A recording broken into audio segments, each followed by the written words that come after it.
एक दिन एक राजा का दरबार लगा हुआ था। सर्दी के दिन थे, इसलिए राजा का दरबार खुले में लगा हुआ था।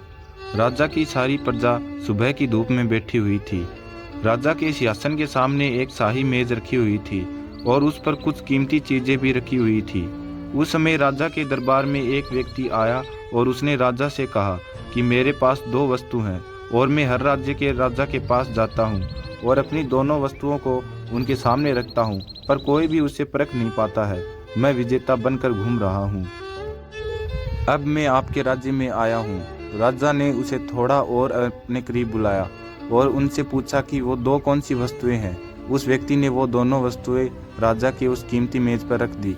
वो दोनों वस्तुएं दिखने में एक समान थी। उनका आकार, रूप, रंग सब कुछ एक जैसा ही था। राजा ने देखकर कहा कि ये दोनों वस्तुएं तो एक समान हैं। तभी उस व्यक्ति ने कहा कि हाँ, देखने में ये दोनों एक समान हैं, पर वास्तव में ये दोनों बिल्कुल अलग हैं।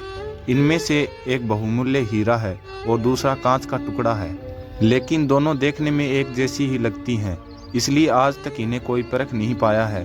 उस व्यक्ति ने राजा से कहा कि आप में से कोई मुझे ये बता दो कि इनमें से बहुमूल्य हीरा कौन सा है और कांच का टुकड़ा कौन सा है, तो मैं हार मान लूँगा और मैं बहुमूल्य हीरा आपके राज्य की तिजोरी में जमा करवा दूंगा। किंतु शर्त यह है कि कोई भी उसे पहचान नहीं पाया तो आपको इस हीरे की जो कीमत है वो मुझे देनी होगी।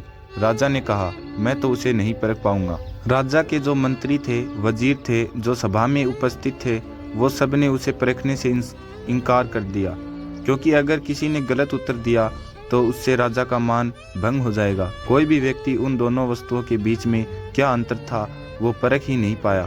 थोड़ी देर के बाद राजा की सभा में थोड़ी हलचल हुई और एक अंधा आदमी हाथ में लाठी लेकर आ रहा था। उसने कहा, मुझे राजा के पास ले चलो।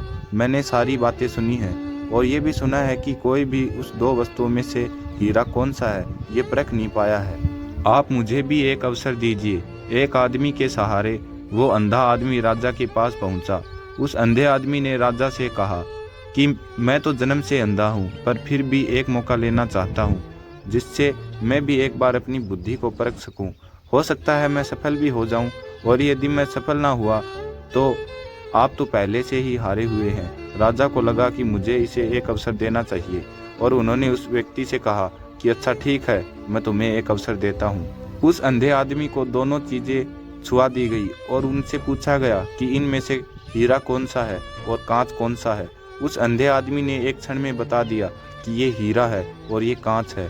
जो आदमी इतने सारे राज्यों को जीत कर आया था वो नतमस्तक हो गया और बोला कि आपने बिल्कुल सही पहचान है, धन्य हो आप। मैं ये हीरा आपके राज्य की तिजोरी में दे रहा हूँ। सब लोग बहुत खुश हुए और जो आदमी आया था वो भी खुश हो गया कि आखिर कोई तो परखने वाला मिला। उस आदमी ने, राजा ने और सभा में हाजिर सभी व्यक्ति ने उस अंधे आदमी से पूछा कि आखिर तुमने कैसे पता किया कि हीरा कौन सा है और कांच कौन सा है। उस अंधे आदमी ने कहा कि सीधी सी बात है, हम सब लोग धूप में बैठे हुए हैं। मैंने दोनों को छुआ, जो ठंडा था वो हीरा था और जो गर्म हो गया था वो कांच था। ये कहानी हमारी जिंदगी से जुड़ी हुई है। हमारी जिंदगी में भी दुख, तकलीफ और परेशानियां आती रहती हैं, लेकिन उन सारी तकलीफों और परेशानियों में जो इंसान ठंडा रहता है, जो इंसान खुश रहता है, वो इंसान हीरे के समान होता है। लेकिन जो इंसान दुखों के आ जाने पर घबरा जाता है, बहुत ज़्यादा दुखी हो जाता है और टूट जाता है, गर्म हो जाता है, वो इंसान कांच के समान होता है। अगर आप ये चाहते हो कि आपकी कीमत हीरे के समान हो तो दुख और तकलीफ़ों के आने पर कांच के टुकड़े के समान कभी भी गर्म मत होना, बल्कि हीरे के समान आप हमेशा शीतल रहना। दोस्तों, आपको ये स्टोरी कैसी लगी आप हमें कमेंट के माध्यम से बता सकते हैं। Thanks for watching this video.